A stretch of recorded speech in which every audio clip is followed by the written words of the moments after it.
Added security is coming to U.S. airports in time for the summer travel season. Last month's terrorist bombing at the Brussels airport highlighted vulnerabilities in the U.S. The attack occurred in a public area before checkpoints.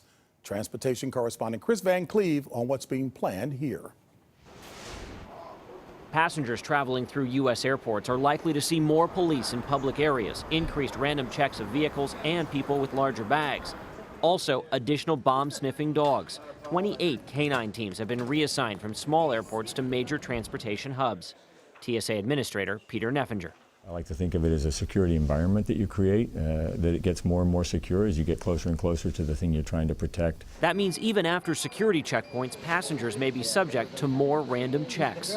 Airline cargo and airport employees are also receiving extra scrutiny following the apparent bombing of a Russian jet in Egypt last October. Are you confident a Brussels-style attack could not happen at a U.S. airport? There's always a possibility of an inspired individual or a cell that we don't know about to do some harm, which is why it goes back to then the visible presence and the layers of security so that you can deter, detect, and hopefully disrupt. While airline passengers are vetted the moment they purchase a ticket, it's unclear if the Brussels bombers ever plan to go past security.